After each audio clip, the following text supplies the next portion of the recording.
여러분들이 떠오르는 것은 산사에 있는 절, 그죠? 그다음에 이제 불교하면 스님, 수행하는 스님들, 또 뭐 절에 가니까 기도하고 절하고 뭐 이 정도 개념이죠. 그래서 도대체 불교라는 종교가 가지고 있는 특징이 있다 이 말이에요. 그것을 이제 여러분들이 오늘 좀 이해하는 시간을 갖도록 할 겁니다. 보통 이제 우리가 이웃 종교인 기독교나 카톨릭도 그들이 표방하는 종교적 특징이 있어요. 자, 예를 들면 대표적으로 여러분들 교재에도 나와 있듯이 우리가 자비의 종교라 한다면 그들은 사랑의 종교다. 그죠? 우리는 깨달음의 종교라고 표현한다면 그들은 구원의 종교다. 이런 식으로 이제 각 종교에 대비되는 그 종교가 가지고 있는 특징들이 있다 이 말이에요. 그래서 이 개념들이 여러분들이 불교를 이해하는 데 있어서 굉장히 중요한 개념입니다. 그래서 불교를 우리가 얘기할 때 따라합니다. 자비의 종교, 성불의 종교, 깨달음의 종교. 그래서 사실은 이제 자비와 깨달음이라는 말이 가장 이제 중요한 의미를 가지고 있는데 왜 그러냐면 불교라는 이 말 속에 이 의미가 다 담겨 있기 때문이에요. 우리가 이제 교재에도 나와 있듯이 불 했을 때 이제 우리는 부처님 이렇게 이제 표현하죠, 그죠? 근데 이제 이 불교라는 종교가 우리나라에서 만들어진 종교가 아니라 인도에서 이제 시작이 된 종교이기 때문에 그들이 사용하는 이제 예를 들면 이제 용어가 있겠죠, 그죠? 그것을 우리가 이제 보통 이제 이렇게 표현합니다. 붓다 이런 말을 해요. 사람입니다. 붓다. 붓다. 그래서 서가모니 부처님을 고타마 붓다 이렇게 붓다라는 영어로도 이렇게 붓다라고 이렇게 씁니다.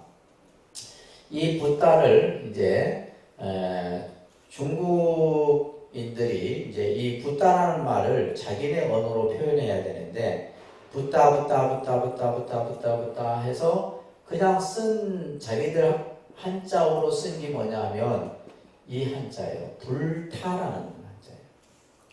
그러니까 붓다를 뭐요? 그냥 소리 내는 소리가 나는 대로 글자를 만든 거예요.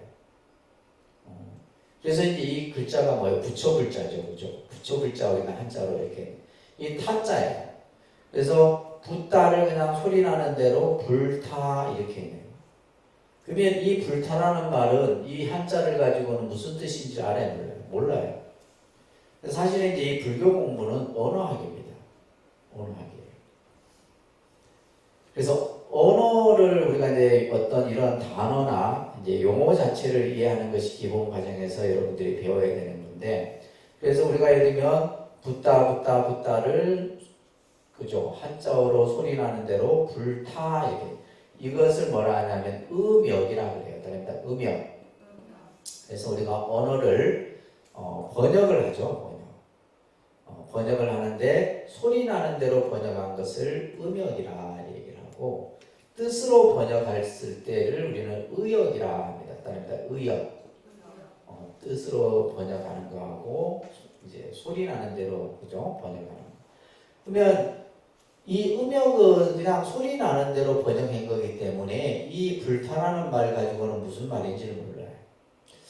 보면 고타마 붓다 부처님은 이제 뭐요? 우리가 이 깨달은 분이다, 그죠? 깨치신 분이에요. 그래서 의역으로 할 때 뭐냐면 깨달을 각자를 써서 각자다 이렇게 이제 번역을 또 한 번 하는 겁니다. 각자. 이 각자가 깨달을 각자거든요. 그래서 깨달으신 분, 깨치신 분 이런 뜻이에요. 그래서 우리가 부처님이라는 분은 어떤 의미를 가지고 있느냐? 진리를 깨달으신 분이다. 그죠? 우주의 이치를 깨달은 분을 우리는 뭐란다? 부처라고 얘기를 하는 거예요. 그래서 이제 우리가 님자를 붙여서 이제 부처님 이렇게 하는 거죠. 그래서 이제 원래 이제 부처라는 개념과 부처님은 또 다릅니다. 그래서 이제 여러분들이 불교에서의 이 불이라는 의미가 그죠? 바로 이러한 깨달은 그죠? 그 그 우주의 이치를 깨달았다는 그런 의미를 가지고 있어요. 그래서 예를 들면 이제 불교 했을 때 뭐요? 깨달은 분의 가르침이다 이런. 교자는 가르칠 교자잖아요, 그죠? 깨달으신 분의 가르침을 우리는 불교라고 얘기를 하는 거예요. 그래서 불교라는 종교는 중생들로 하여금 진리를 깨닫게 해서, 그죠? 우리들이 살아가는 삶을 좀 더 행복하고 또한 안정된 삶을 살도록 가르치는, 깨달음을 가르치는 종교예요. 깨닫도록. 그래서 뭘 가르치느냐, 그죠? 바로 우리가 괴로움에서 벗어나는 길을 가르치고 또 성불의 길을 가르치는 종교가 바로 불교다. 자, 그 밑에 깨달음이라는 말을 조금 설명해 놓고 있는데 이게 중요한 말이에요. 깨달음을 우리가 이제 흔히 진리다, 법이다 이런 용어로 사용합니다. 따라합니다. 진리, 법, 그죠? 진리나 법이라는 의미로 사용을 해요. 그래서 부처님의 깨달음을 무상정등정각이라고 이렇게 얘기합니다. 따라합니다. 무상정등정각. 부처님의 깨달음은 가장 높고 두루하며 바른 깨달음으로 나타나기 때문에 무상정등정각이다.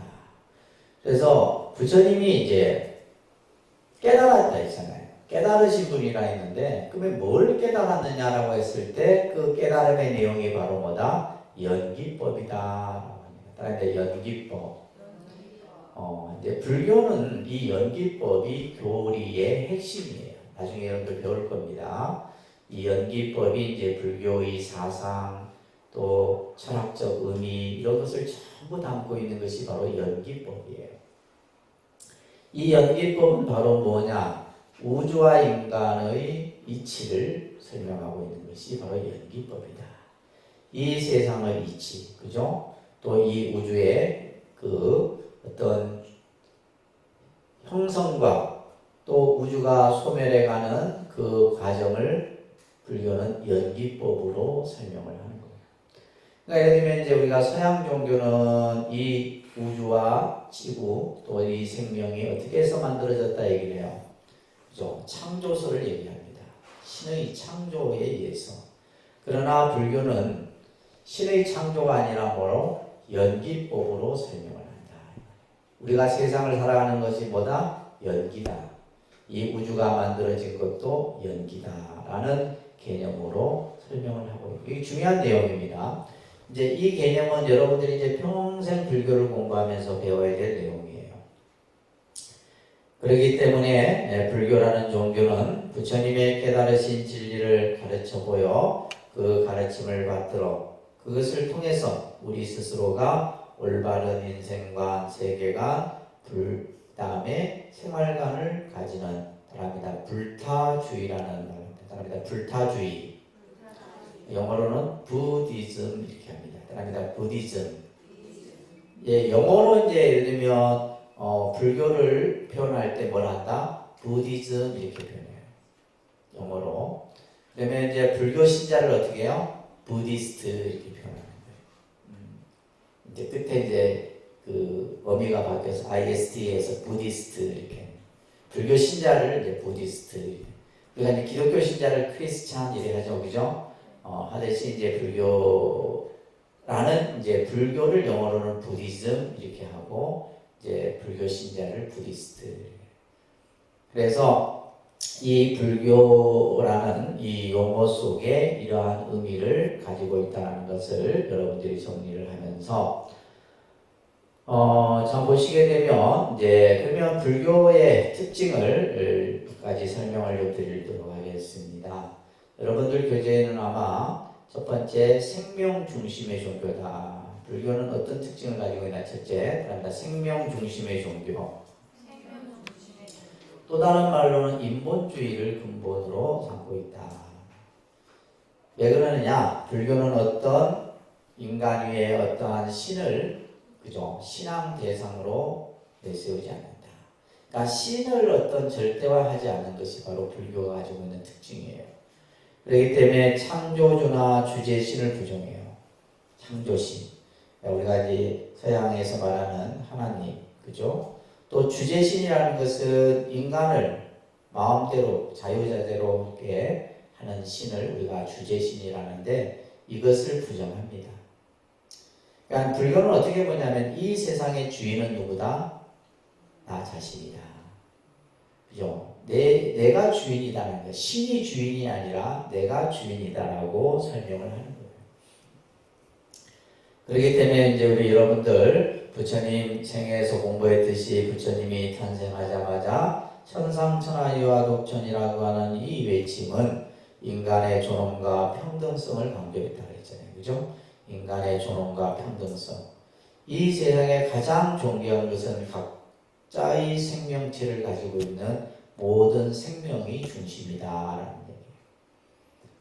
또 인간은 누구나 자기 노력에 의해서 그죠? 자기의 의지에 따라서 행복과 불행과 수행의 완성을 이루는 거지 누가 뭐 어떤 절대자나 부처님이 대신해 주는 게 아니다. 그래서 그 밑에 보면 따라합니다. 일체유심조. 이 유명한 이제 구조 그죠? 모든 것은 마음이 짓는다. 마음이 만들어간다 이 말이에요. 그래서 이 세상은 신이 만들어주는 것도 아니고 부처님이 만들어주는 것도 아니다. 내 마음이 모든 것을 만들어간다. 그래서 이 세상의 주인은 뭐다? 내 마음이다. 이런 말들을 불교에서는 강조를 하는 겁니다. 그러면서 우리들은 우리 자신들의 의지처다. 다른 누가 의지처가 될 수 있겠느냐. 그렇죠? 우리는 이제 살아가면서 의지처가 필요하죠. 그래서 우리가 이제 한자를 볼 때도 사람이라는 것은 결국 뭐예요? 기댈 수 있는 서로 기대어져서 그것이 인간과 인간이 됐든 인간과 또 자연이 됐든 간에 서로 의지하면서 존재할 수밖에 없는 생명체인 거죠. 그러니까 인간 혼자만은 살아갈 수 없어요. 그래서 우리가 사람 인자를 봤을 때도 뭐예요? 서로 기대요. 의지처. 근데 과연 무엇이 진정한 그죠? 의지처이냐 이 말이에요. 뭐가 과연 내가 살아가는 의지처냐. 그러니까 우리는 뭐 그냥 부모 혹은 남편, 자식, 돈, 권력 이런 것들을 이제 의지처로 생각하는데 그것은 진정한 의지처가 될 수 없다 이 말이에요. 왜 그래요?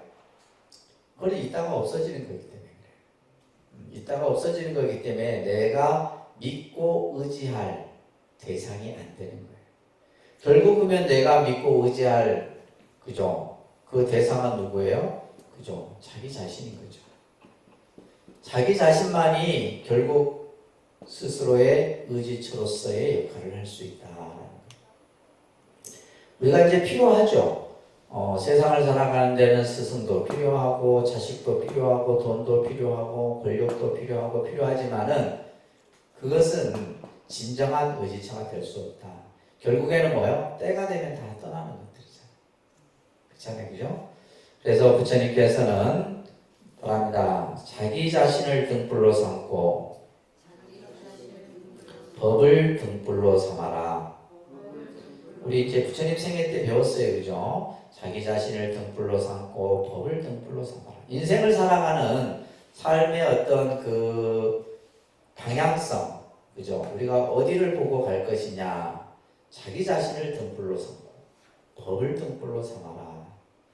이것만이 여러분들이 이 세상을 좀 더 여러분들의 인생을 멋지게 만들어 갈 수 있다는 얘기예요.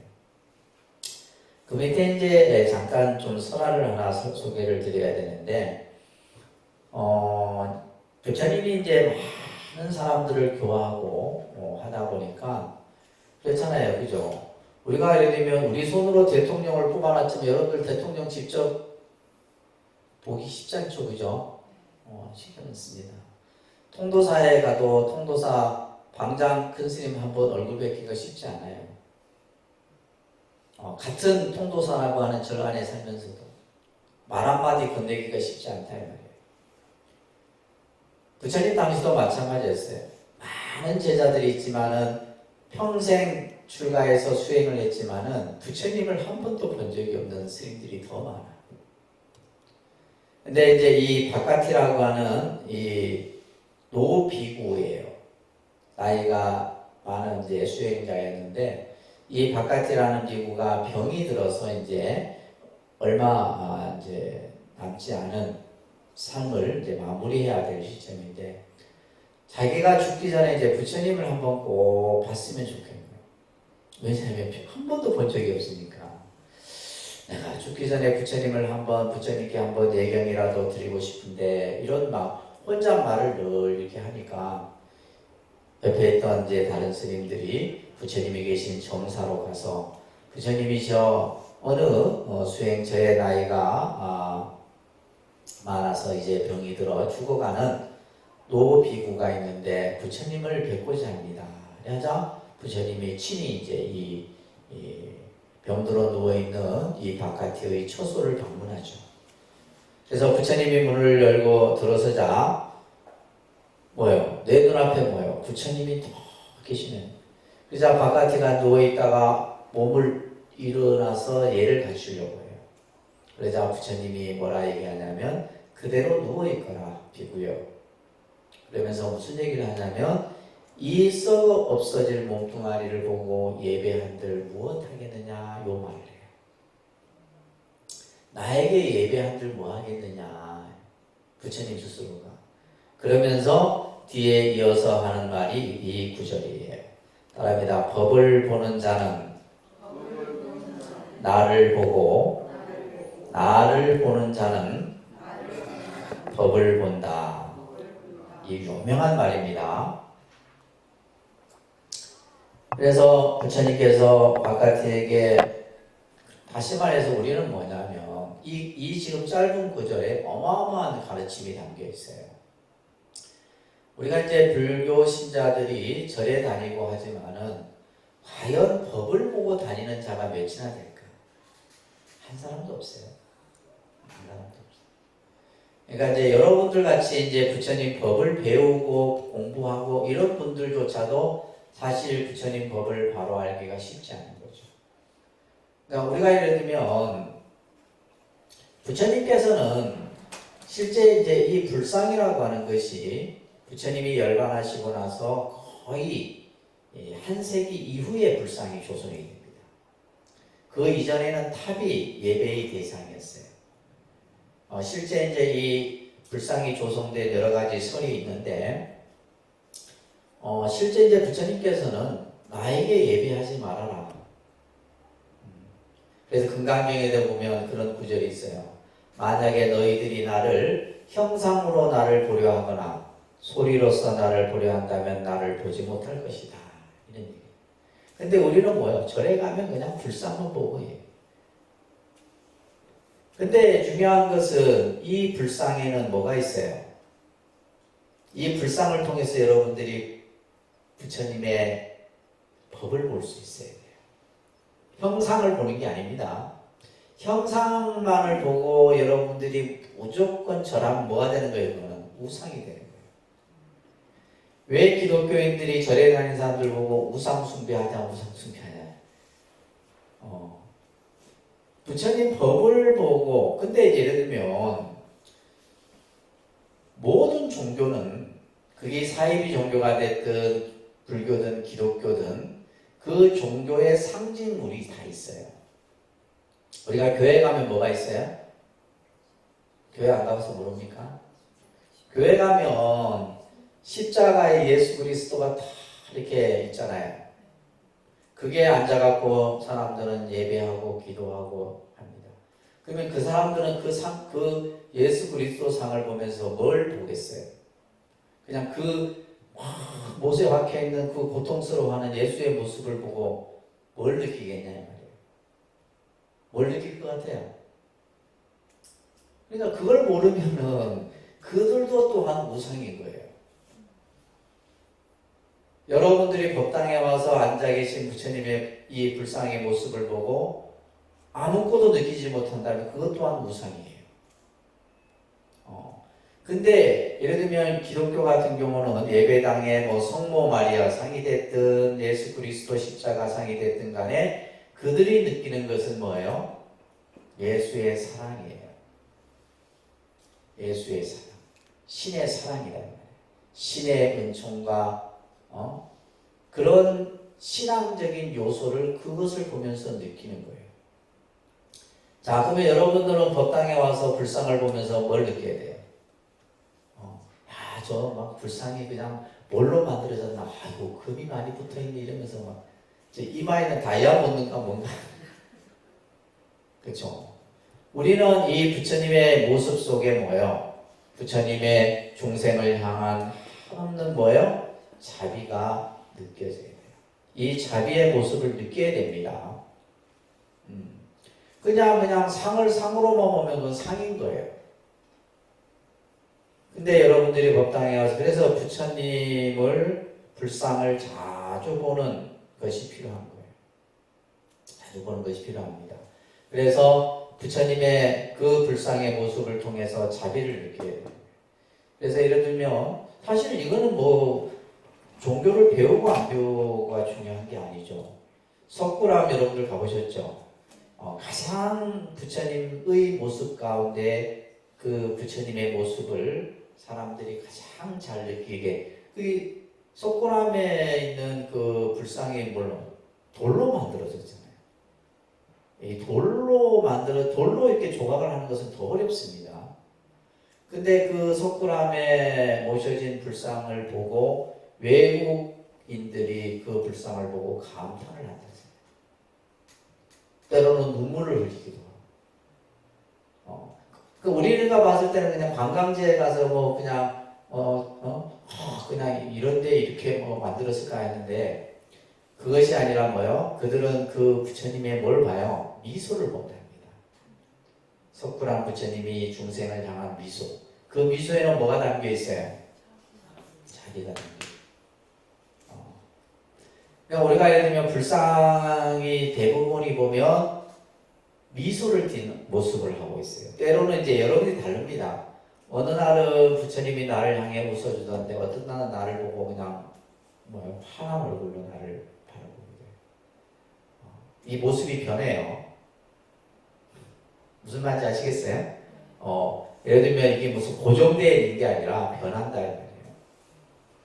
그래서 불교라는 종교든 모든 종교든 그 어떤 예배의 대상 또 기도의 대상인 상을 다 모셔놓고 하지만은 그 상을 어떻게 봐요? 그래서 부처님은 생전에 절대 나를 향해서 예배하거나 절하지 말라 그랬잖아요. 그래서 지금 이 바깥에게도 이 썩어 없어질 몸뚱아리를 보고 예배한들 못하겠느냐 그러면서 법을 보는 자 나를 보고 그래서 우리가 부처님을 볼 때 항상 법을 볼 줄 알아요. 또 뭐요? 나를 보는 자는 열애를 보는 자는 또한 뭐다? 법을 본다. 그래서 불교는 뭐요? 이 법인 이 진이라고 하는 것이 굉장히 중요한 개념입니다. 아시겠죠? 그 다음에 불교라는 종교를 깨달음의 종교라고 우리가 얘기를 합니다. 따라합니다. 깨달음의 종교. 불교를 가장 잘 드러내는 특징이죠. 반면에 이제 우리가 서양 종교는 구원의 종교입니다. 깨달음이라는 것은 부처님이 나를 깨닫게 해주는 게 아니라 이 깨달음이란 내가 스스로 깨달아서 부처가 되는 거예요. 그죠? 이게 좀 다릅니다. 그래서 깨닫는 것과 이것은 자력이죠.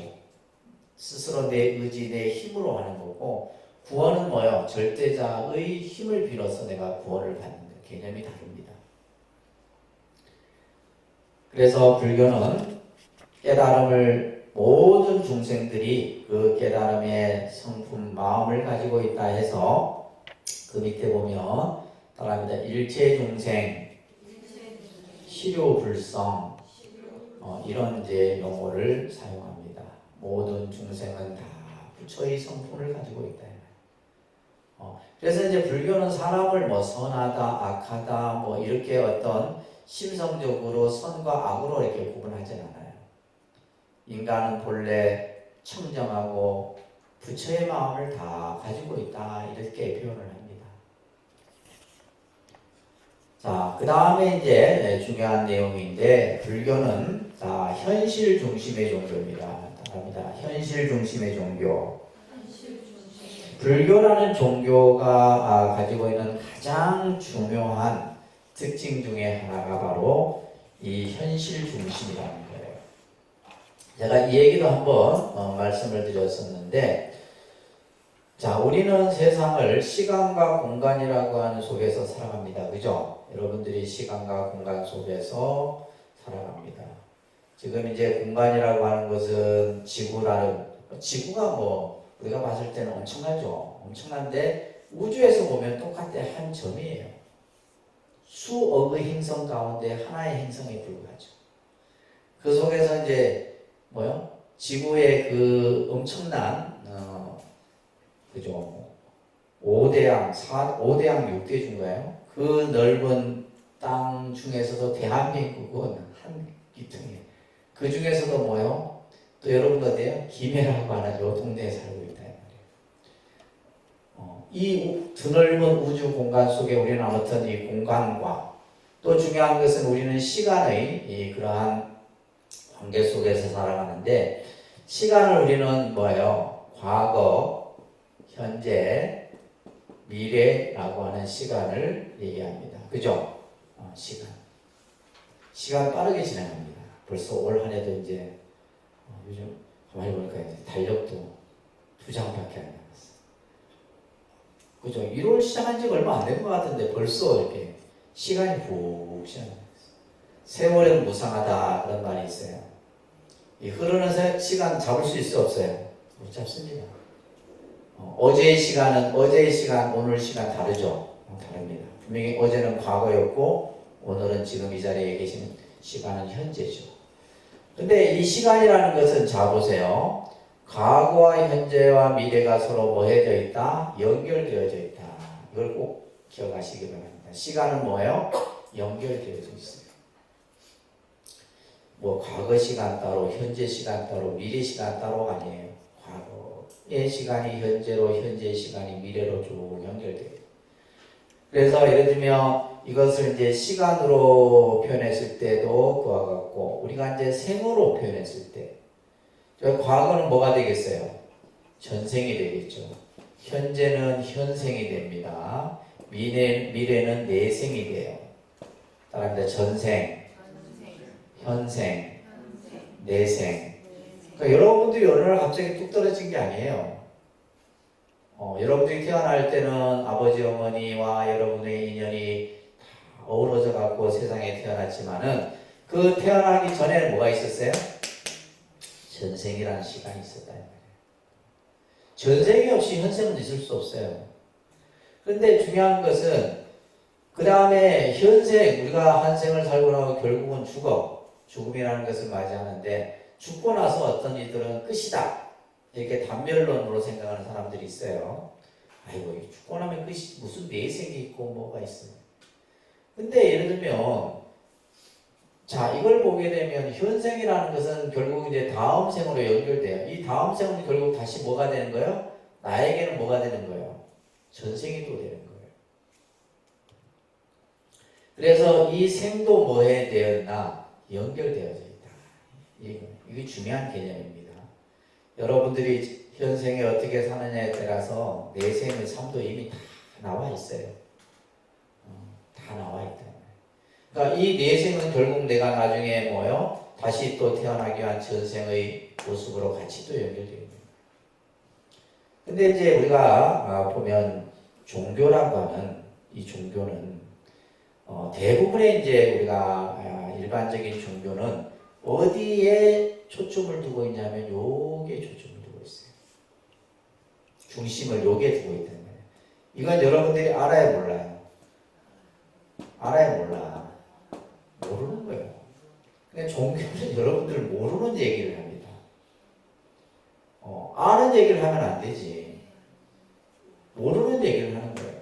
그래서 예를 들면 서양 종교는 늘 뭘 얘기하고 죽고 나서 천당을 얘기하고 죽고 나서 천당을 간지 안 간지 누가 알아요? 아는 사람 없습니다. 마찬가지예요. 그러니까 뭔가 왜 이것에 초점을 둘까요? 우리는 인간은 여기에 불안을 느낀다 이 말이에요. 불안을 느끼기 때문에 그 불안한 부분을 건드는 거예요. 불교도 예를 들면 마찬가지예요. 뭐 극락이라고 하는 것을 얘기하기도 하는데 실제 이제 불교의 극락은 현실 극락을 강조를 합니다. 사후의 극락이 아니라 현실의 극락을 강조해요. 근데 이제 지금 우리가 보고 있는 것처럼 불교라는 종교는 미래나 어떤 내생에 대한 얘기도 있지만은 결국 뭐다? 이게 중심이다 이 말이에요. 그죠? 이게 왜냐하면 시간으로 쳐도 과거 또 미래라고 하는 것을 중심을 딱 잡고 있는 것이 현재예요.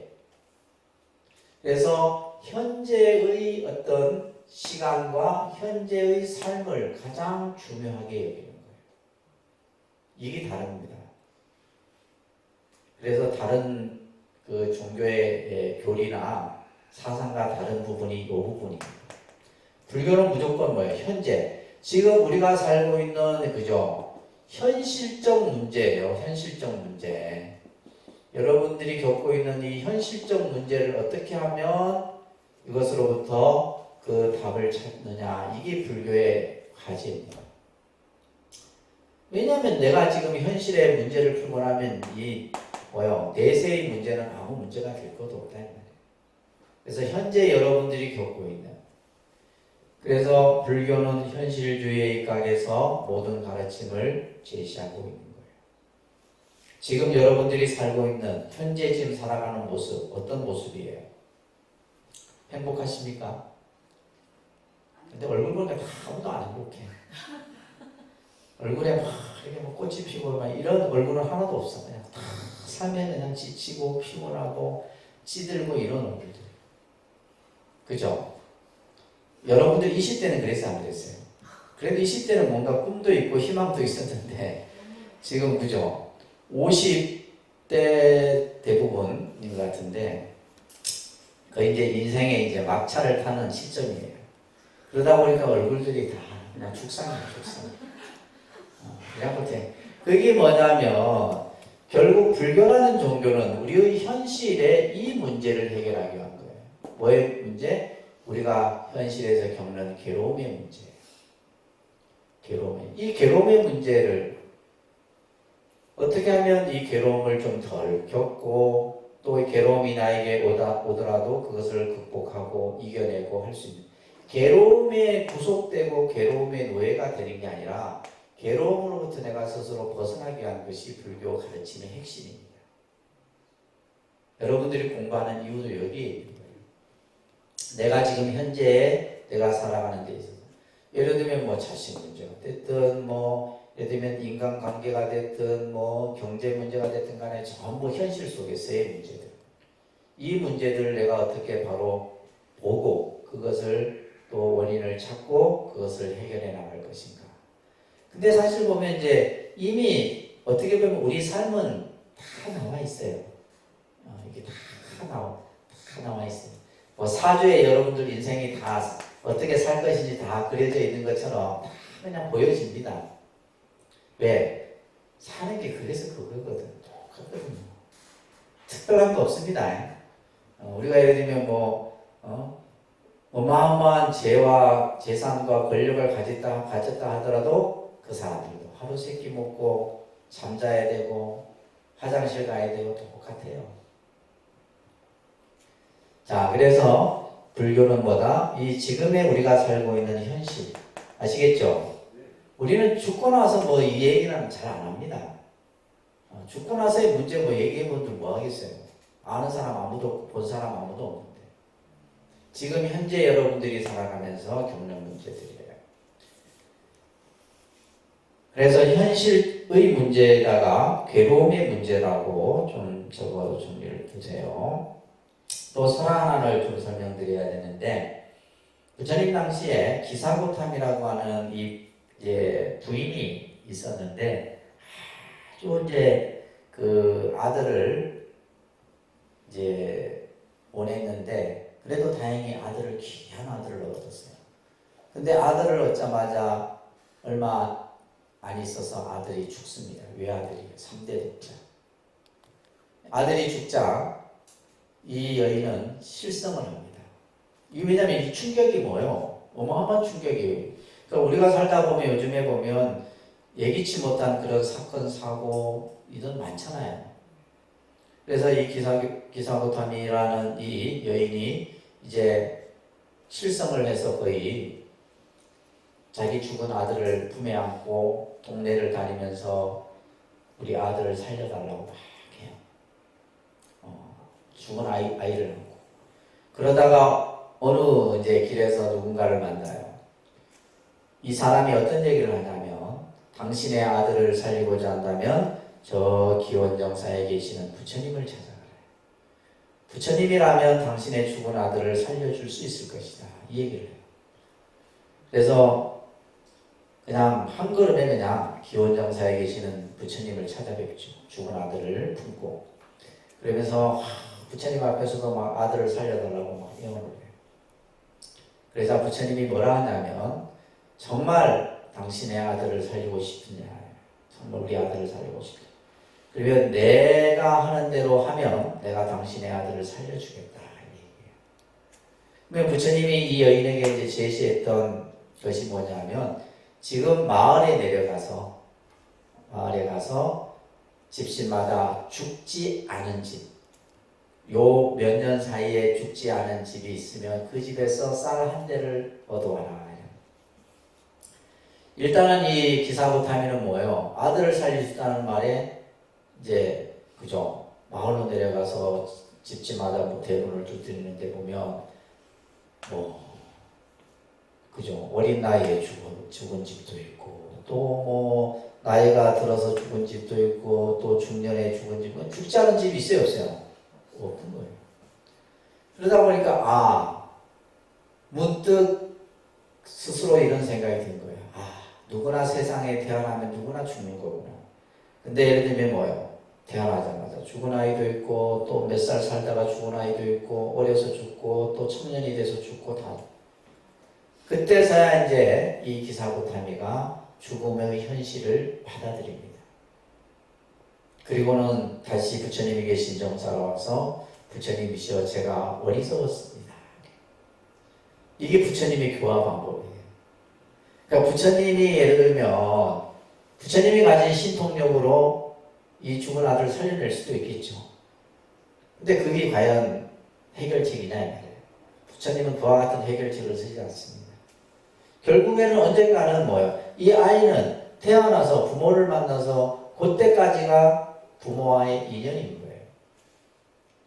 그래서 이 기사고타미가 이제 부처님의 가르침을 받아들이고 아이의 장례를 치러주고 비구니로서 출가를 했다는 그런 이야기가 이제 경전에서 설해집니다. 이게 이제 바로 우리가 뭐예요? 현실적인 문제를 바로 직시하는 것이 중요하다 이 말이에요. 현실적인 지금 내가 처한 상황을 바로 보는 것이 중요한 거예요. 근데 대부분 사람들은 그걸 바로 봅니까? 못 봅니다.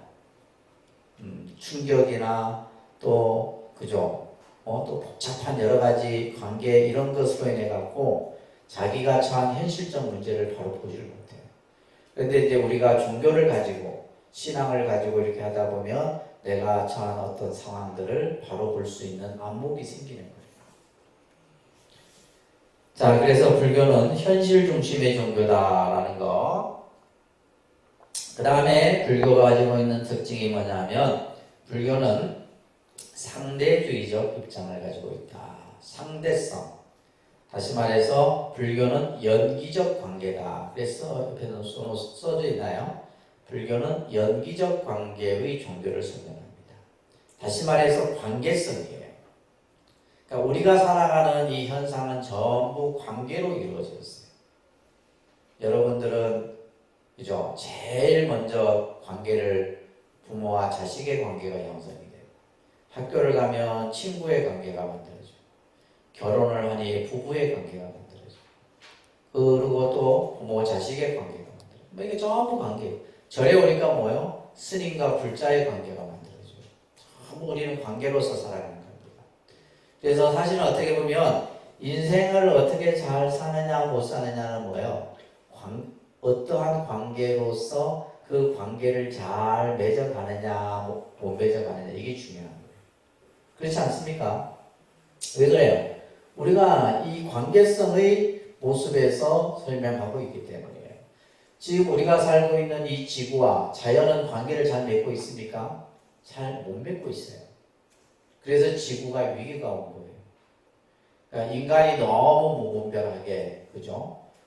자원을 낭비하고 쓰다 보니까 결국 이러한 관계가 한쪽으로 기울어져 버린 거예요. 그래서 이제 환경의 위기도 오고 생태계의 위기도 오고 우리 삶의 위기도 오고 다 오는 거예요. 이게 전부 관계성입니다. 그래서 불교는 상대주의적 입장. 이것은 마치 이제 불교에서는 모든 것을 연기로서 설명을 합니다. 이것이 있으므로 저것이 있고 이것이 멸함으로 저것이 멸한다. 나중에 연기법 공부 따로 할 겁니다. 그래서 이 연기적 원리로서 설명해요. 우리 세계에 이제 이 지구가 위기를 맞고 있다 보니까 인류학자들, 세계의 인류적 그런 어떤 상황, 현실 이런 것들을 연구하는 학자들이 어떤 말을 하느냐? 앞으로 21세기 이 지구의 위기에 대안은 어디에서 찾을 수 있느냐? 불교에서 찾을 수 있다. 여러분들이 생각하는 불교하고 세계의 석학들이 보는 불교의 개념이 다릅니다. 여러분들은 그냥 절에 가서 뭐 그냥 불교가 뭐 그냥 불공하고 뭐 그냥 절하고 이 정도밖에 불교를 모르잖아요. 우리가 살아가는 21세기 지금 어떻게 보면 결국 이제 지금 일어나고 있는 뭐 전쟁들, 그죠? 그게 다 뭐예요? 종교 전쟁이에요. 실제로 종교 전쟁입니다. 예를 들면 지금 러시아하고 우크라이나도 보면 종교, 영토, 자기 민족 요 세 가지예요. 그 중에서도 제일 크게 차지하는 것이 종교입니다. 이게 이제 결국은 뭐요? 이 종교라고 하는 것은 그렇게 가르치지 않았는데 인간이 그렇게 만들어가요. 그러니까 그런 어떤 부분들이 전부 이 마지막 대안을 찾을 수 있는 것은 불교의 가르침에서 찾을 수 있다. 이렇게 다들 얘기들을 합니다. 그 다음에 불교는 관용의 종교다라고 얘기를 해요. 아까 제가 좀 전에 말씀드린 것처럼 불교는 전쟁을 통해서, 그죠? 전쟁을 통해서 예를 들면 그 영토를 차지한 전례가 한 번도 없어요. 그러니까 전쟁을 통해 갖고 뭐 불교를 전파하거나 한 적이 한 번도 없다 이 말이에요. 그렇기 때문에 불교는 순교라는 말이 그렇게 없어요. 우리 이제 예를 들면 우리나라에 카톨릭이나 개신교가 들어올 때 수많은 선교사들이 발생을 합니다. 왜냐하면 우리의 민족 정신하고 서로 충돌을 하기 때문이에요. 구한말에 이제 이 외척에 의해 갖고 이제 기독교나 카톨릭이 들어올 때, 그러니까 이제 예를 들면 대표적인 것이 뭐예요? 제사 문화라든지 이런 것들이 충돌이 생겨요. 우리가 가지고 있던 민족 정신하고는 안 맞는 거죠. 그러다 보니까 순교자가 많이 돼요. 심지어는 기독교 같은 경우는 어마어마합니다. 일본 같은 경우는 어마어마해요. 그래서 일본이라는 나라는 유일하게 선교가 안 되는 나라라고 꼽힐 수 있는 게 일본이에요. 일본은 기독교가 뿌리를 못 내려요. 그것이 이제 뭐 역사적으로 여러 가지 사건들이 있었지만은 한 예로는 뭐예요? 큰 길에다가 십자가를 그려놓고 그 십자가를 피해가는 사람은 다 쳐 죽였어요. 일본에 그런 사건이 있었습니다. 그래서 기독교의 씨를 말려버립니다. 일본에서 사무라이 시대 때. 그래서 일본 같은 경우는 그래서 일본 가면 교회가 그렇게 많지 않아요. 근데 희한하게 또 이제 예식은 교회당처럼 생겨온 데서도 예식을 해요. 일본 문화가 참 특이해요. 신앙적으로는 일본이, 그래서 이제 우리가 일본이 한 1억 이 인구가 넘거든요. 1억 2, 3천 정도 되는데 불교 신자가 가장 많은 나라가 일본이에요. 근데 그 사람들도 불교만 믿는 게 아니라 자기 신교 자기 이제 그 본래의 종교도 같이 믿으면서, 근데 기독교가 뿌리를 내리지 못하는 곳이 이제 일본인데, 그래서 우리나라 같은 경우도 보면 불교를 누가 받아들입니까? 왕이 불교를 받아들여요. 삼국시대 때부터도 마찬가지고 우리가 이제 가야불교도 마찬가지잖아요, 그죠? 가야불교도 김수로왕에 의해서 이 가야불교가 받아들여지게 돼요. 전부 이제 왕에 의해서 자연스럽게 불교가 받아들여지다 보니까 그래서 그것은 결국 불교가 가지고 있는 자비의 정신, 이 자비의 정신 속에는 관용과 어떤 인류애적인 이런 것들이 담겨있기 때문이에요. 그 다음에 불교는 불국토 건설을 목적으로 한다라고 얘기했죠. 그죠? 그래서 불교가 세우고자 하는 이상세계가 바로 불국토 건설입니다. 그래서 신라인들이 당시 부처님의 세계를 만들고자 해서 세웠던 도시가 경주 서라벌이에요. 서라벌을 우리가 이제 불국토라고 합니다. 그 당시 이제 신라인들이 그런 세계를 만드는 거예요. 그러다 보니까 곳곳에 마을 안에 다 사찰이 있고 산에 전부 불상이 있고 그죠? 이런 어떤 도시를 만든 거예요. 그리고 이 불국토 건설을 이루는 데 있어서 중요한 것은 뭐냐? 선우 도량을 건립하는 것이다. 선우라는 말은 착한 것이죠. 결국 우리가 이제 불교라는 것을 여러분들이 공부함에 있어서 제일 중요한 것이 바로 뭐냐? 좋은 도반을 만드는 거예요. 혼자서는 절대 이룰 수 없습니다. 그래서 여러분들이 불교를 제대로 배우고 제대로 하기 위해서는 반드시 뭐가 필요하다? 도반이 필요하다. 이 도반이 이제 선우라는 뜻이에요. 그죠? 착한 벗이다 이런 말이에요. 착한 벗. 이 선우를 둠으로써 우리는 해탈도 이룰 수 있고 깨달음도 이룰 수 있다. 이 말을 하고 있는 겁니다. 그 다음에 불교를 또 특징 지을 수 있는 가장 또 중요한 개념인데 불교를 과학의 종교다라고 얘기를 합니다. 무슨 종교요? 불교는 가장 과학적 그러한 논리적 바탕을 이루고 있는 종교예요. 여러분들 교재에도 아인슈타인의 말이 적어져 있죠? 자, 같이 따라서 한번 읽어볼까요? 현대의 과학적 요구에 상응하는 종교를 꼽으라고 한다면 그것은 불교라고 말하고 싶다. 이런 말을 1939년 강연에서 아인슈타인이 이 얘기를 했어요. 아인슈타인은 어떤 인물이에요? 과학의 아버지라고 불리는 인물이죠. 이분이 이제 과학적으로 이론은 업적은 엄청나게 많습니다. 많은데 이 아인슈타인이 이제 말한 것처럼 과학적 요구에 상응하는 종교, 다시 말해서 논리적이고 합리적인 종교를 꼽으란다면 그것은 불교다라는 거예요. 여러분들이 생각하는 불교가 완전히 다르죠, 그죠? 그래서 불교라는 종교는 말합니다. 합리적이고 윤리적이며 정의적인 법만을 선한다. 알 수 없고 볼 수 없는 것은 선하지 않는다. 이 알 수 없고 볼 수 없는 개념을 우리는 형이상학이라고 해요. 형이상학. 우리가 이제 예를 들면 확실하게 인지할 수 없는, 그죠? 이것은 뭐다라고 단정 지을 수 없는 이런 개념을 우리는 뭐냐면 형이상학이에요.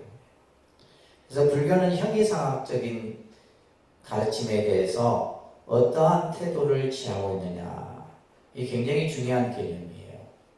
대부분 종교는 아까도 얘기했듯이 우리가 알 수 없고 볼 수 없는 것을 얘기해요. 뭘 얘기해요? 사후를 얘기하고 미래를 얘기하고 내세를 얘기합니다. 이건 여러분들이 알아요, 몰라요? 몰라요. 근데 이런 데 빠지는 사람들 보면 나는 이해가 안 돼. 사이비 종교 집단의 대부분이 이런 개념들이에요. 사이비 종교가 주장하는 교리를 보면. 근데 그런데 또 혹해갖고 이렇게 하는 사람들 보면 알 수가 없어요. 알 수가. 왜냐하면, 자, 그 교재에도 보면 깨달음에 도움이 되지 않기 때문이다. 이게 이제 답이에요. 왜 불교는 형이상학적인 이 물음에 대해서 답을 하지 않느냐. 깨달음에 도움이 되지 않기 때문이다. 유명한 이제 비유가 있습니다. 이 비유가 이제 여러분들 잘 기억해 두셔야 돼요. 독화살의 비유입니다. 독화살의 비유. 부처님이 기원정사에 계실 때 이제 한 청년이 있었는데 말룬카푸타라고 하는 이 수학자입니다. 수학자. 인도는 수학, 천문, 지리 이쪽이 굉장히 뛰어났었어요.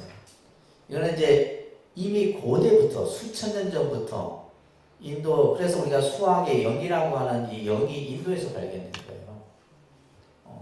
지금도 인도는 IT 쪽 분야에서는 인도인들이 최고로 꼽힙니다.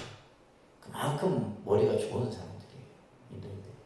다 그런 건 아니지만 그게 머리가 뛰어난, 우리나라도 머리가 좋죠.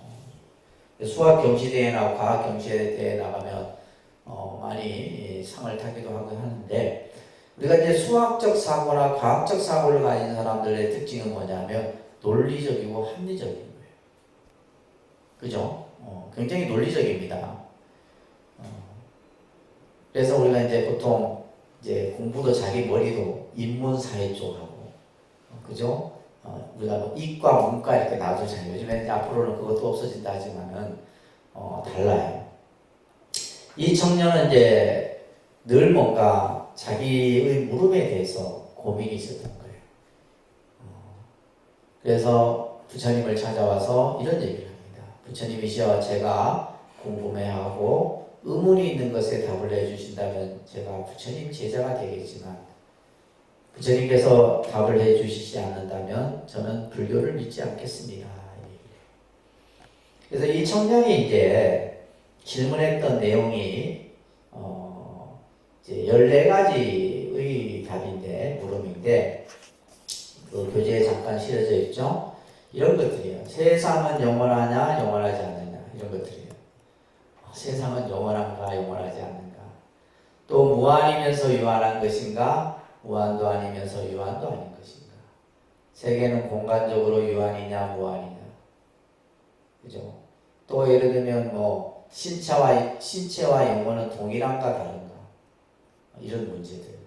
예를 들면 우리가 죽고 나면 우리 이 신체는 그냥, 그죠, 정지되잖아요. 근데 예를 들면 우리가 영혼은 신체와 분리돼서 사후에 그 영혼만이 남고, 뭐 이런 얘기들이 이제 우리가 일반적으로 하네요. 또 열애는 사후에 존재하느냐, 존재하지 않느냐. 부처님은 영원하냐, 영원하지 않느냐, 이런 질문들. 뭐 이런 것들을 뭘 한다? 형이상학적 질문이라는. 이런 이제 의문을 가진 사람들이 의외로 많습니다. 이런 생각을 가진 사람들이 이제 뭔가 이제 뭐요? 자기가 생각하고 있는 것에 대해서 논리적으로 어떤 합리적으로 그 답을 얻고 싶은 거예요. 그런데 부처님은 답을 하지 않으셨어요. 침묵이 답이었어요. 이것을 유명한 무기설법이랍니다. 무슨 설법? 무기설법이라고. 그러니까 이 물음에 대해서 부처님은 한마디도 하지 않았어요. 가만히 계셨어요. 그래서 이 청년은 화가 나서 그냥 나가버립니다. 그리고 나서 이제 옆에 있던 아나니, 왜 부처님이시여 그 청년의 질문에 답을 하지 않으셨습니까? 부처님이라면 충분히 답을 해 주실 수 있었을 텐데 답을 해주죠. 아까도 얘기했듯이, 그죠? 괴로움의 문제를 해결하는 데는 아무런 도움이 되지 않기 때문이다. 괴로움에, 우리들이 살아가는 데 있어서의 인생의, 그죠? 괴로움의 근본 문제를 해결하는데, 이게, 그러니까 불교라는 종교는 여기에 중심이 있어요. 우리가 살아가는 현실의 문제. 그러니까 이것을 푸는 데는 예를 들면 뭐 세상이 영원한들, 영원하지 않는들, 뭐 신이 있는들, 없는들, 이게 뭐가 중요해요? 아무 중요한 거 없어요. 나하고 아무 관계없는 문제들이에요. 그러니까 부처님은 굳이 뭐 예를 들면 예스다, 노다 답을 하지 않는 거예요. 그러면서 부처님께서는 말합니다. 내가 설하지 않는 것은 설명하지 않는 그대로 받아들이는 것이 좋다. 또 내가 설한 것은 그대로 받아들이도록 하라. 그래서 부처님께서 말씀하신 것은 또 말씀하신 그대로 받아들이고 또 내가 말하지 않는 것에 대해서 또 그것 또한 그죠? 말하지 않는 이유가 다 있다라는 거예요. 그러면서 부처님께서는 삼종 외도라는 말씀을 하시면서 이 세 가지의 외도의 가르침은 진리가 아니다라고 얘기를 했어요. 이거 중요한 내용입니다. 꼭 기억하세요. 삼종 외도라는. 그러니까 우리는 외도라는 것은 불교가 아닌 가르침을 외도라고 해요. 다른 종교에서 뭐 사탄이다, 이단이다 이런 말을 쓰는데 우리는 그런 말을 쓰지 않고 외도라는 말을 써요. 자, 다음입니다. 신의 창조론. 두 번째는 운명론, 숙명론, 우연론, 유물론. 요 이제 크게는 이제 비슷한 개념인데 요 세 가지예요. 첫 번째 신의 창조론이에요. 그래서 불교는 신의 창조론 자체를 뭐예요? 그러니까 우리가 이제 예를 들면 사람들이 그래요. 뭐 종교는 다 똑같이. 똑같게 뭐가 똑같아요? 평행선입니다. 처음부터 출발이 달라요. 기독교하고 불교는 서로 매치되는 부분이 하나도 없습니다. 교리를 알고 보면 매치되는 부분이 하나도. 그러니까 예를 들면 뭐 불교의 자비나 하나님의 사랑이 같지 않는 천만의 만만의 말씀이에요. 달라요. 그 기독교의 사랑은 아가페적 사랑이에요. 우리가 사랑도 보면 에로스적 사랑, 아가페적 사랑, 뭐 사랑의 분류가 있는데 기독교의 사랑은 신의 사랑이에요. 절대적인 신이 앞에 꼭 붙습니다. 뭐 오른쪽 뺨을 맞으면 왼쪽 뺨, 전부 다 이거 뭐예요? 신을 믿는 자에게만이 적용되는 사랑이에요. 그래서 그 개념들이 반드시 신이 먼저 명제가 됩니다. 근데 이제 불교는 뭐냐면 보편적 자비거든요. 그것이 인간이든 생명체든 뭐 동물이든 누구에게나 다 보편적인 자비예요. 뭐 내 종교를 믿든 안 믿든 상관없어요. 이게 다르잖아요. 그죠? 그러니까 기독교의 사랑은 내 신을 믿는 자에게 베푸는 사랑이다 이 말이에요. 내 신을 믿지 않으면 뭐예요? 적인 거예요. 이게 굉장히 무서운 겁니다. 이게. 그러니까 우리 편 아니면 뭐예요? 적이. 불교는 뭐예요? 우리 편, 내 편이 없어요. 다 똑같아요. 이 개념이 틀려요.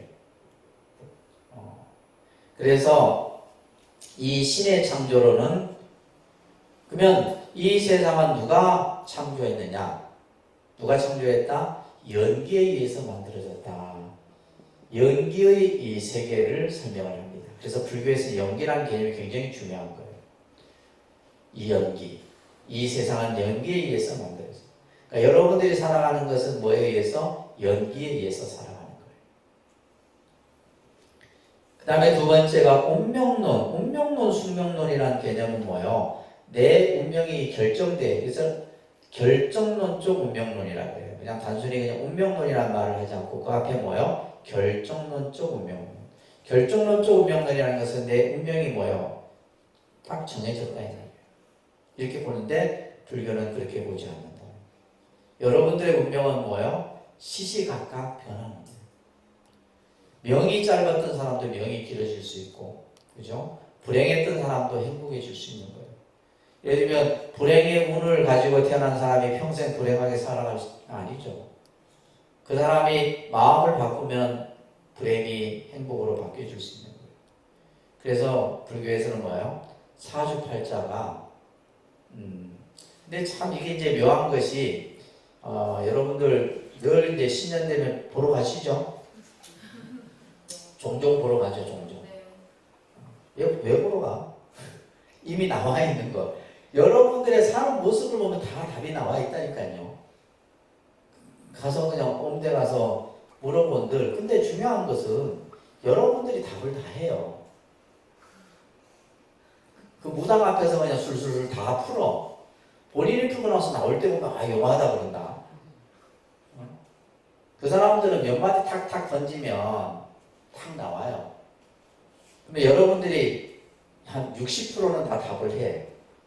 그래 놓고 나올 때는 보면 용하다 생각해요. 근데 우리가 예를 들면 중국의 고전 주역이라고 하는 책이 있어요. 주역. 이 주역의 원리로서 전부 풀어내는 겁니다. 네, 두 가지. 예를 들면 어떤 경우는 이제 신이 와서 이렇게 점을 보는 경우도 있지만은 그냥 이제 보통 일반적인 이제 역수론이나 이런 데 보면 이제 이 주역을 통해 갖고 그죠? 풀어보는데 이게 뭐냐면 여러분들의 사주팔자 이게 전부 뭐요? 요즘 얘기하면 통계학입니다. 통계. 예를 들면 우리가 이제 결혼하기 전에 뭘 봐요? 네? 궁합 이것도 전부 통계학이에요. 그래서 통계치를 내는 거예요. 이게 뭐예요? 수천 년의 기록이에요. 그럼 맞아요? 틀려요? 맞아요? 틀려요? 통계학이 우리가 예를 들면 우리 기상청의 기후도 뭐냐면 통계학의 원리의 해석이 지금 뭐 일주일치 예보하고 뭐 한 달치 예보하고 하는 거예요. 작년에는 어땠으니까 올해는 어떨 것이고 또 10년 전은 어땠으니까 우리 예를 들면 경제 이것도 전부 뭐예요? 그래서 통계가 굉장히 중요한 거죠. 우리 현대사회에 있어서. 저희 절도 통계의 원리에 있어서 제가 운영을 합니다. 작년에는 뭐 예를 들면 신도가 얼마가 몇 프로 왔고 올해는 몇 프로 올랐고 예를 들면 줄어들었고 늘어났고 우리 인생은 통계아닙니다. 여러분들 아시겠어요? 그래서 이걸 가지고 맞다 틀리다가 아니 그렇게 결정지어서 얘기할 것이 아니라 이미 오랜 기간 동안 했기 때문에 그래서 사실은 사주의 명리학적 측면에서 보면 50~60%는 거의 맞아요. 맞습니다. 그 사람의 성격, 기질, 살아오는 예를 들면 여러분들 안에 뭐 불이 많으니 흙이 많으니 나무가 많으니 따라 다 달라져요. 그 사람의 성품이 거기서 다 나오는 거예요. 그렇다고 이것을 절대적으로 믿어라? 아니에요. 나에게 안 좋은 것이 있다 할지라도 그것을 바꿀 수 있다는 거예요. 불교는. 그래서 운명론이나 숙명론은 올바른 가르침이 아니다라고 얘기해요. 예를 들면 단명해. 그죠? 딱 궁합을 봤는데 이 남자가 명의자고 그리고 실제 결혼 안 시키는 경우들 많습니다. 그러면 왜 단명하냐면 왜 단명할까요? 왜 명이 짧아? 제명대로 못 살고 죽는 사람 왜 그래요? 많은 생명을 죽였기 때문이에요. 내가 다른 생명을 죽였기 때문에 그로 인해서 내가 명이 짧은 거예요. 그러면 그걸 바꾸려면 뭘 해야 돼요? 뭘 해? 우리가 하잖아요. 절에서 맨날 하는 거 뭐요? 방생. 그래서 방생이 중요한 거예요. 내가 방생을 함으로 인해서 뭐예요? 생명을 내가 살려줌으로 인해서 내 명이 그래서 방생을 함으로 인해서 내가 명이 길어질 수 있는 거예요. 바꿀 수 있죠? 바꿀 수 있습니다. 내가 가난했다가도 부자가 될 수 있고 부자가 가난해질 수도 있는 거예요. 그래서 운명이나 숙명론은 이거는 외도의 가르침이다. 그래서 결정론적인 이러한 어떤 인간의 운명이나 숙명이 나타나지 않는다는 거예요. 또 우리가 흔히 말하는 우연 있을까요? 우리는 우연이라고 생각하죠. 근데 인연입니다. 모든 것은 뭐다? 인연이에요. 만나고 헤어지는 것도 인연이고 그러니까 우리가 예를 들면 이제 옷깃만 스쳐도 우리가 옷깃을 스치죠. 스쳐도 500생 인연이 있어야 된다. 이런 얘기가 우리가 부처님 경전에 나옵니다. 500생 인연이라는 거는 500번 태어나고 죽고 태어나고 죽고 태어나고 죽고 500번을 태어나고 죽고 해서 만들어져야지만 옷깃을 스칠 수 있는 인연이에요. 제가 그래서 예전에 학교 다닐 때 서울에서 이제 학교 다녔으니까 지하철 타면 얼마나 사람 막 부딪혀요. 내가 부딪힐 때마다 이 사람 나랑 500생 인연이야. 실제로 그렇잖아요. 그 많은 그 공간 속에 그 시간 안에 그 사람을 만나는 쉬운 게 아니에요. 근데 예를 들면 부부 인연은 수억급의 인연이죠. 수억급의 부모 자식의 인연. 근데 그 인연이 좋은 인연일 수도 있고 악연일 수도 있는 거예요. 그건 누가 만들어요? 내가 다 만들어낸 결과다 이런 거예요. 그래서 우연은 없습니다. 우연. 우연히 만들어지는 건 없어요. 불교는 뭐다? 인연에 의해서. 그죠? 내가 심어놓은 인연에 의해서 그 결과가 만들어집니다. 자, 밑에 한번 같이 부처님의 말씀을 같이 한번 우리가 따라서 합니다. 만일 모든 것이, 자, 큰 소리로 같이 따라서 시작. 만일 모든 것이 신의 뜻에 따라서 일어난다고 하면 우리들이 낳고 낙행을 하는 것도 신의 뜻이라고 해야 할 것이다. 그리고 이것은 해야 한다. 이것은 해서는 안 된다는 의욕도 일어나지 않을 것이며 또 노력이라는 것도 있을 수가 없을 것이다. 이제 초기경전에 나오는 말입니다. 여기에서는 이제 신의 뜻, 신의 창조론과 운명론과 우연론 전부 해당되는 말씀이에요. 그렇죠? 우리가 예를 들면 모든 것이 신의 뜻에 의해서 결정되어지고 만들어진다면 여러분들의 의지는 뭐가 있어요? 그죠? 인간은 할 수 있는 것이 아무것도 없다는 거예요. 또 우리가 예를 들면 운명에 의해서 모든 것이 결정되고 만들어진다면 또한 마찬가지예요. 부처님께서는 뭐예요? 모든 것은 내가 만들어가는 거예요. 내 자신이 만들어가는 것이고 내가 창조하는 것이고 하는 것이 불교 교리의 핵심입니다. 아시겠죠? 네. 그러니까 남 탓하지 말라 이 말이에요. 조상 탓하지 말고 남편 탓도 하지 말고 전부 내가 만들어 놓은 인과 연에 의해서 내가 만들어 살아가는 거예요. 자, 그 다음에 불교는 체계적인 수행의 종교입니다. 불교는 체계적인. 그래서 이제 사람들이 이제 불교가 어렵다라고 생각하는 것은 이 체계적인 수행 또 체계적인 공부를 하지 않기 때문이에요.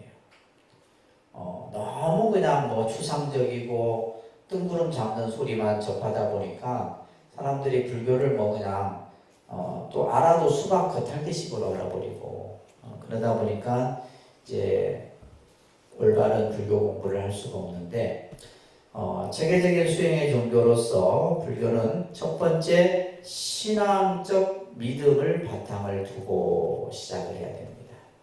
따라합니다. 신, 해, 행, 증.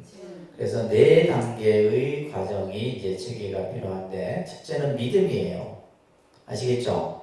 그래서 모든 우리가 종교는 믿음으로 출발합니다. 그래서 믿음이 세워지지 아니하면 그 다음으로 갈 수가 없는 거예요. 그래서 이제 이 서양 종교의 기독교나 이런 종교들은 뭐예요? 믿음을 얼마나 강조합니까? 믿음을 강조하는 거예요. 그래서 믿는 자, 안 믿는 자 이걸 확실하게 구분합니다. 믿음이 있는 자, 믿음이 없는 자. 예를 들면 우리가 이제 기독교 같은 경우는 11조라는 제도가 있죠. 11조 헌금 제도가 있는데 그것은 결국 믿음이 있어야지만 11조를 하는 거예요. 믿음이 없는 자는 안 합니다. 교회 같은 데 보면 11조 헌금 안 낸 사람 이름 명단 쫙 나왔어요. 그래서 우리가 이제 예를 들면 절에도 마찬가지예요. 믿음이 있는 사람이 시주도해요. 제가 이제 쭉 한 30년 가까이 쭉 봐왔는데 믿음이 있는 자만이 시주도 하고 부처님께 공양도 올리고 하는 거지 믿음이 없으면 절대 못해요. 교회도 마찬가지예요. 그래서 이 믿음이라는 것은 그러면 우리는 뭐에 대한 믿음이에요? 뭐에 대한 믿음? 바랍니다. 삼보에 대한 믿음입니다. 뭐에 대한 믿음이요? 삼보에 대한 믿음. 그죠? 여러분들은 뭘 믿습니까? 라고 하면 부처님과 부처님의 가르침과 그 가르침을 따르는 승단을 믿고 의지합니다. 이게 항상 나오셔야 돼요. 그냥 딱 그냥. 테이프 틀면 딱 나오듯이 그냥 부처님과 부처님의 가르침과 그 가르침을 따르는 승단. 그래서 우리는 아까 이제 매일 삼기 하잖아요. 삼보에 대한 믿음이다. 그 믿음이 세워져야 되는 거예요. 그리고 나서는 뭐예요? 이해가 필요하겠죠. 신과 해는 사실 이 두 개는 새의 두 날개와 같다 그랬어요.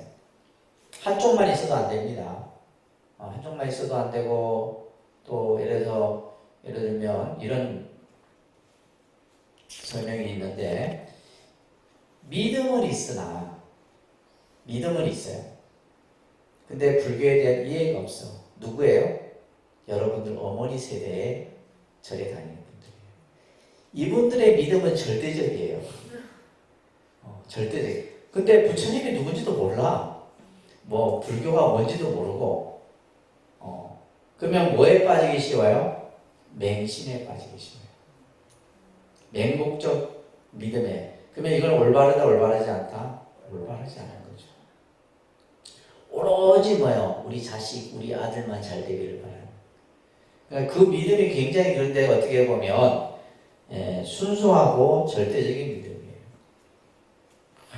믿음이에요. 뭐 예를 들면 우리 독림선원 같이 교통이나 좋아요.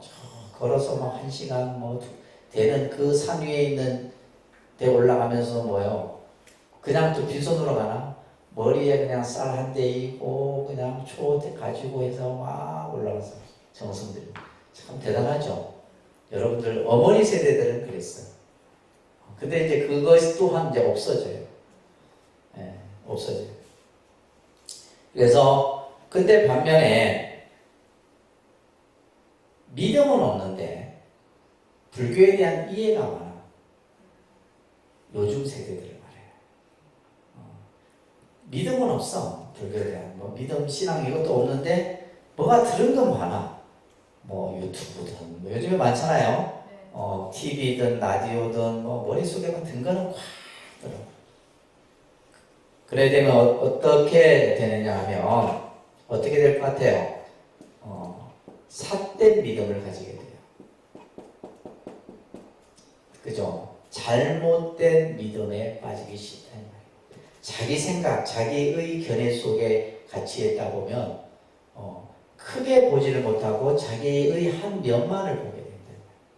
그러니까 어떤 사람의 말을 추종하게 되죠. 그래서 이제 우리가 불교 공부도 뭐냐면 신과 해가 같이 닦여져야 돼요. 신해를 같이 닦아야 됩니다. 그래서 이게 어느 한쪽만 되게 되면 잘못된다. 그래서 새의 두 날개와 같다. 수레바퀴의 두 축과 같다. 이런 말을 합니다. 자, 우리가 보면 이제 이 믿음에도 보면 사신이 있고, 그죠? 그 다음에 또 뭐가 있냐면, 자, 이 광신. 이것도 이제 올바르지 않는 믿음이죠. 그냥 종교에 빠져갖고 그냥 가족도 내팽개치고 그냥 집 문서, 땅 문서 다 종교에 갖다 바쳐. 나한테 땅 문서 갖다 준 사람 아무도 없거든요. 실제 이런 데 빠진 사람들 많아요. 광신에 빠져갖고 이걸 종교를 그죠? 오히려 안 믿었으면 괜찮았을 텐데 이런 사람들 보면 간혹 보면 이제 종교에 훅 빠지는 분들이 있어요. 근데 그 사람들이 보면 사이비 종교에 빠지면 골치 빠져버립니다. 그래서 실제로 이제 저도 이제 이렇게 부부간에 이혼을 하는 경우를 굉장히 많이 봤어요. 종교를 잘못된 종교를 믿어요. 그래서 사신, 광신, 그 다음에 뭐요? 또 어떤 믿음이 있냐면 이 미신이 있어요. 미신. 그러니까 여러분들은 어디에 해당되냐면 여기에 해당돼. 여러분들. 그죠? 착각하죠. 내가 불교를 믿으니까 제대로 믿고 있구나. 천만의 말씀. 미신의 개념은 뭐냐면 미신의 요 미자가 뭐냐면 미혹할 미자예요. 그러니까 내 믿음이 분명하지 않는 믿음이에요. 절에 다닌다고 좋아질까? 내가 기도한다고 될까 말까? 부처님이 있을까 없을까? 그죠? 그 믿음이 미신이에요. 예를 들면 우리는 미신을 따르게 생각하죠. 예를 들면 무당들이 구술하고 이거는 우리의 민족의 신앙이라 있잖아요. 우리 배웠었잖아요. 오래전부터 내려오고 그걸 미신이라 하면 안 돼요. 우리가 용왕 바다에 나가서 용왕제를 지내고 산에 가서 산신제를 지내고 하는 거 미신 아니에요. 그 사람들은 그 믿음을 가지고 한다 이 말이에요. 믿음을 가지고 하지 않으면 안 할 거 아니에요. 예를 들면 옛날에 어머니들이 장독대 위에 정한수 떠놓고 피는 거예요. 미신 아닙니다. 왜냐하면 내가 이렇게 하면 우리 자식들이 잘 될 거라는 확실한 확신을 가지고 하기 때문에 그건 미신이 아니에요. 절에 다니면서 뭐예요? 확실한 믿음이 없는 여러분들을 미신을 믿는다 이렇게 얘기하는 거예요. 아시겠죠? 이렇게 미신이 되면 안 됩니다. 그러면 우리는 바로 뭐예요? 항상 정신, 바른 믿음을 가지고 여러분들이 불교를 공부하셔야 돼요. 그러기 위해서는 올바른 이해가 필요하겠죠, 그죠? 그래서 공부를 하는 겁니다. 하는 이유가 부처님 법이 뭔지, 내가 그 가르침을 통해서 어떻게 살아야 할 것인지를 배우는 거예요. 그 다음에 행입니다. 그죠? 이 두 가지를 했는데 실천을 하지 않으면 이것 또한 아무 쓸모없는 거예요. 믿음이 있은들, 이해를 갖춘들, 결국은 뭐냐면 행을 하기 위해서 신과 해가 필요한 거예요. 우리는 이제 실천을 안 한다. 실천을 안 하기 때문에, 그러니까 예를 들면 이제 믿음이 있다고 또 예를 들면 불교를 많이 배웠다고 해서 다 되는 게 아니에요. 결국은 뭐다? 행을 하기 위한 것이다 라는 거예요. 아시겠죠? 그 다음에 행을 통해서 우리는 뭐요? 마지막 증득의 단계, 완성의 단계에 이룰 수 있는 거예요.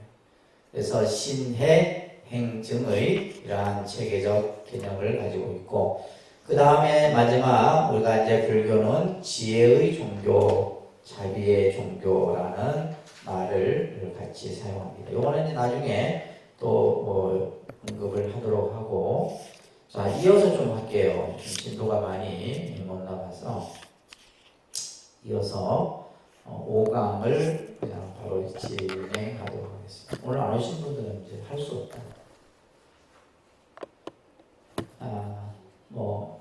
해우소 갔다 오실 분들은 조용히 갔다 오시고 계속 이어서 하겠습니다. 시간 되는 때까지 할게요. 자, 5강은 사찰의 기능과 신행 생활 방법인데, 우리가 이제 이번 주 토요일 날 여러분들 이제 통도사 가기 때문에 이걸 조금 잠깐 언급을 한번 드리고 진행하는 것이 좋지 않겠나 싶습니다. 이 사찰의 기능과 신행 생활 방법은 여러분들이 이제 절이라고 하는 공간 속에서 이제 도대체 절이라고 하는 것이 어떤 곳인가, 그죠? 절에 대해서 여러분들이 좀 개념을 정확하게 좀 이해할 필요가 있지 않나 싶어요. 보통 이제 이 사라는 용어는 여러 가지 용어를 사용합니다. 가장 대표적인 것이 이제 절사자를 쓰는 거고, 그죠? 그 다음에 정사라는 말도 있고, 원이라는 말도 있고 있어요. 그리고 우리 이제 요즘에 와서는 저희 독립선언처럼 선언이라는 말을 붙여서 쓰기도 하고, 이렇게 다양한 이제 그 사라는 의미를 가진 표현들이 있습니다. 부처님 당시에는 가람이라는 말로서 승가람마라는 말을 이제 줄여서 이제 가람이다. 보통 가람하면 절 이런 이제 의미로 사용돼요. 이것을 이제 뜻으로 번역하면 중원이라는 뜻을 가지고 있습니다. 그러니까 중원, 무리 중자 동상원자에서 중원이라는 뜻인데, 이 중자는 무리 중이라는 이 중자는 스님을 뜻하는 말이에요. 스님. 그래서 이제 우리가 보통 이제 스님들을 중승이다 이런 말을 쓰는데, 모여서 함께 수행하기 때문에 중자를 씁니다. 중자를 써요. 그래서 그래서 당시에 이제 이 중원이라는 의미는 여러 스님들이 모여서 수행한다라는 그런 의미를 가지고 있어요. 우리가 보통 이제 사찰하면 부처님이 계시고 부처님 법이 있고 또 스님들과 불자들이 함께 수행하는 그런 공간이죠, 그죠? 그렇기 때문에 어떻게 한편으로 보면 굉장히 성스럽고 거룩한 공간이기도 합니다. 자, 사찰에는 두 가지 형태가 있는데, 하나입니다. 아란냐라고 하는 형태가 있어요. 이거는 이제 혼자서 수행하는 그런 공간인데, 요즘 말로 하면 토굴이라고도 하죠. 토굴. 스님들의 개인 토굴. 토굴은 절의 개념은 아니에요. 그냥 스님들이 혼자서 이제 수행하는.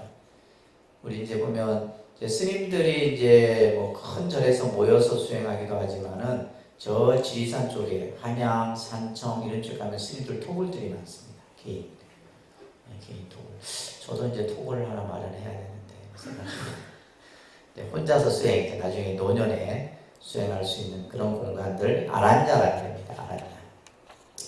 그리고 이제 일반적으로 이제 비아라라고 하는 형태의 절이 있는데 우리가 이제 알고 있는 이제 이 정상, 다시 말해서 여럿이 모여서 수행하는 형태를 비아라라는 형태로 사용을 하고 있어요. 그 외에도 이제 사찰의 기능상으로 이제 분류하게 되면 일반적으로 여러분들이 알고 있는 것이 사자죠, 그죠? 절사자. 그래서 통도사, 해인사, 송강사 뭐 등등 사자. 그러니까 이제 사자를 안 쓰다 보니까 저희 독립선언을 절인지 뭔지 다들 몰라요. 그래서 일반적으로 이제 사자를 많이 쓰는데 이 사라는 원래 이제 뜻 명칭은 그러니까 부처님 당시에는 정사라는 말을 썼었어요. 그래서 기원정사, 중림정사 이렇게 정사라는 말을 사용하다가 이 사자는 중국에 와서 사자를 씁니다. 그래서 이제 이 당시 이 외국의 사신들이 이제 오면 머물렀던 곳을 홍로사라고 하는 관청의 그 부서 이름이에요. 이 사자가 홍로사. 그래서 이제 외국에서 이제 스님들이 인도의 스님들이 중국에 왔을 때 왕들이 이제 스님들을 머물게 했던 그곳이 이제 바로 홍로사라고 하는 곳인데 그 다음부터 이제 이 중국에서는 이제 스님들이 머무는 곳을 사라는 것을 붙이게 돼요. 그래서 이 사가 어떻게 해서 사용되어져 있는가라는 그 이유도 여러분들이 잘 아셔야 됩니다. 아셨죠? 그래서 일반적으로 이제 사라는 말을 이제 많이 쓰게 되는 거예요. 그리고 이제 총림이 있습니다. 우리나라나 중국 같은 경우에 이제 총림. 총림이라는 것은 이제 스님들이 여럿이 모여서 이제 수행하는 종합수행도량이다 이렇게 써놓으세요. 써 있나요? 네, 종합수행도량을 우리가 이제 총림이라고 해요. 우리 이제 토요일날 가는 통도사도 영축총림 통도사 이래 합니다. 그다음에 영축총림. 그다음에 해인사도 해인총림, 송강사도 그죠? 조계총림, 동화사도 팔공총림 이렇게 이제 총림이 그래서 이런 총림들이 이제 우리나라에 원래 8개가 있다가 지금 한 곳이 그 총림 역할이 제대로 안 이루어져서 이제 총림이 해제가 된 곳이 있죠, 그죠? 어디냐면 백양사가 그래요. 고불총림 백양사가 지금 총림 그 지정이 해제가 됐어요. 이 총림에는 수행 기관이 4곳이 설치가 돼야 돼요. 여러분들 교재에 보면 강원, 선원, 연불원, 유론 이 4의 수행 교육 기관이 있어야 되는데 우리가 강원은 이제 승가대학이라 해서 경전을 연구하는 곳이죠, 그죠?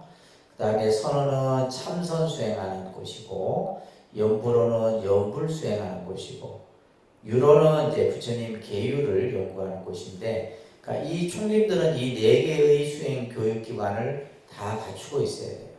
그러니까 이 중에 하나라도 이제 자격이 안 되면은, 그죠? 총림에서 지정이 이제 어렵습니다.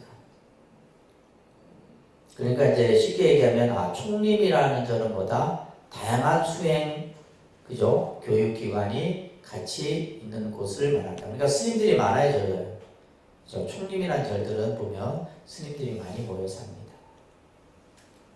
그래서 우리가 이제 통도사는 뭐라 그래요? 영축, 총림, 통도사 이렇게 하는 거예요. 아시겠죠? 그리고 이제 우리나라에는 정별보궁이 있어요. 부처님의 사리를 모시러 오는데 5군데가 있습니다. 그런데 양산 통도사, 오대산 상원사, 설악산 봉정암, 사자산 법풍사, 태백산 정암사 이 5군데는 특징이 뭐가 있어요? 특징, 그죠? 불상이 모셔져 있지 않다. 법당에 불상이 없다라는 거예요. 왜? 부처님의 사리를 모시고 있기 때문에 굳이 불상을 따로 모시지 않는 거예요. 그리고 나머지 이제 통도사 빼놓고는 전부 어디에 있어요? 강원도에 다 위치하고 있습니다. 특히 이제 설악산 봉정암 같은 경우는 설악산 거의 산 제일 꼭대기 쪽에 위치하고 있는 암자죠. 그래서 이제 불자들이 꼭 한번 가고 싶은 곳 봉정암을 꼽습니다. 요즘 이 가을철에 어마어마하게 올라갑니다, 사람들. 거의 왕복 8시간 정도에. 그러니까 봉정암 올라가려면 이제 좀 운동을 많이 해주셔야 돼요. 그 다음에 이 정멸복음은 뭐 불자들뿐만이 아니라 스님들도 꼭 한 번씩 이렇게 순례하고 싶은 곳으로 꼽힙니다. 저도 이제 예전에 이제 학예 때도 그랬고 이제 시간이 되면 이 보공순례를 한 번씩 다 갔다 오고 하는데 정말 좋아요.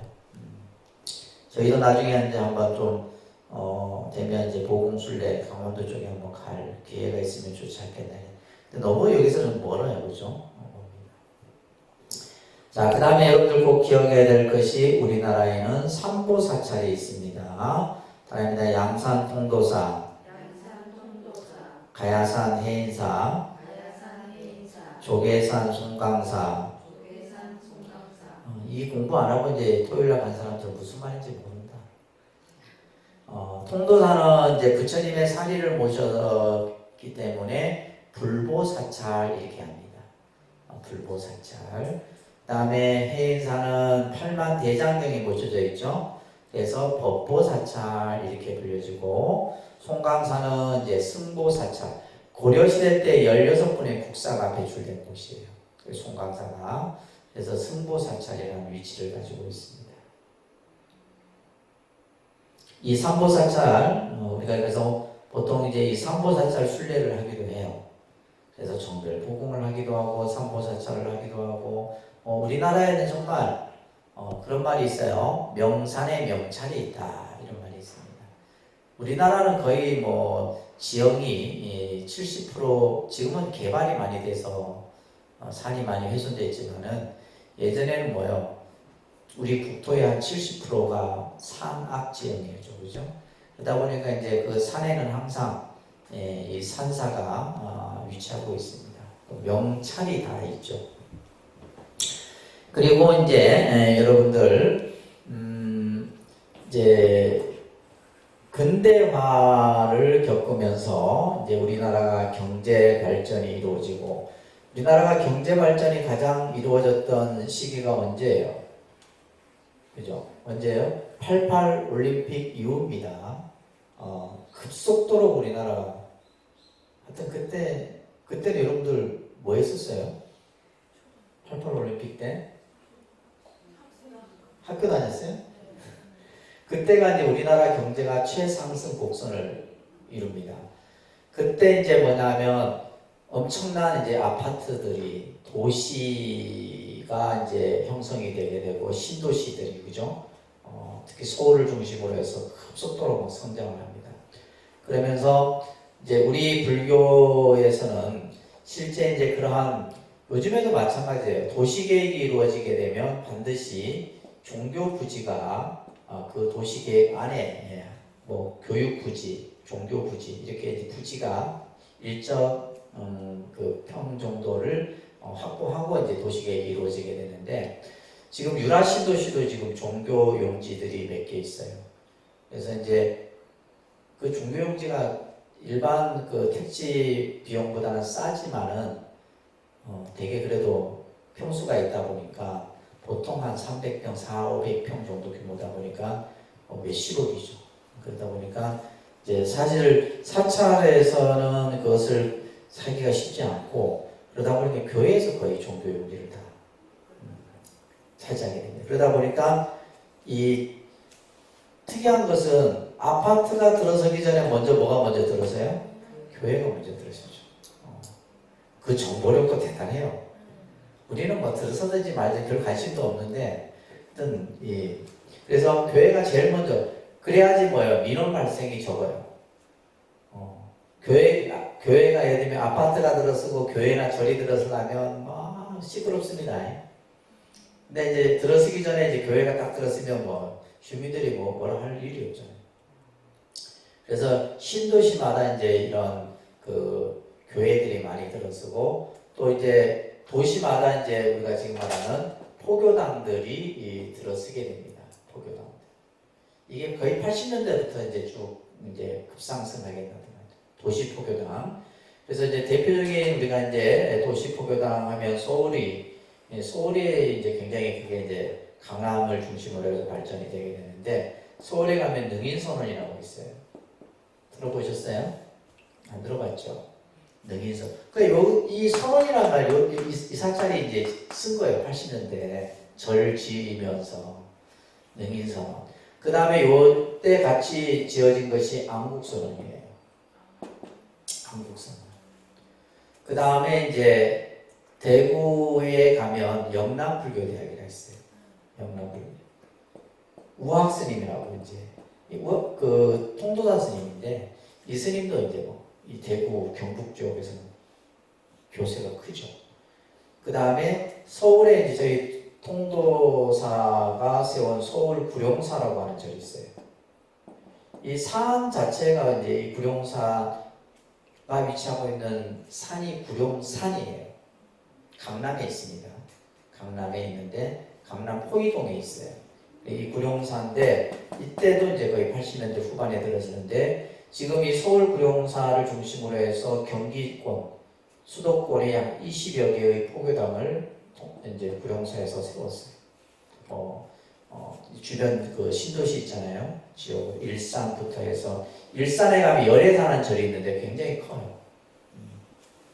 그러니까 이때 이제 이러한 이제 능인선언 같은 경우는 강남에 20만 신도를 가지고 있어요. 어마어마합니다. 부산에 국제신문 있죠. 능인선언 거예요. 그래서 이 능인선언이 엄청나게 능인대학원도 있고 뭐 하여튼 굉장히 큽니다. 안국선언도 크죠. 우리 이제 유라선언 같은 경우도 안국선언에서 지은 거고 또 서울에도 있고 또 부산에도 있고 그래서 이런 이제 사찰들이 80년대에 들어서게 돼요. 그러면서 이제 이러한 근데 요즘에 이제 작은 포교당들은 전부 이제 다 없어지는 추세입니다. 그만큼 어렵기 때문에 그래요. 그래서 요즘에는 교회도 보면 개척 교회는 잘 안 된다 그럽니다. 그죠? 자, 그러면서 이러한 개념들을 여러분들이 좀 이해를 하시면서 오늘은 여기까지.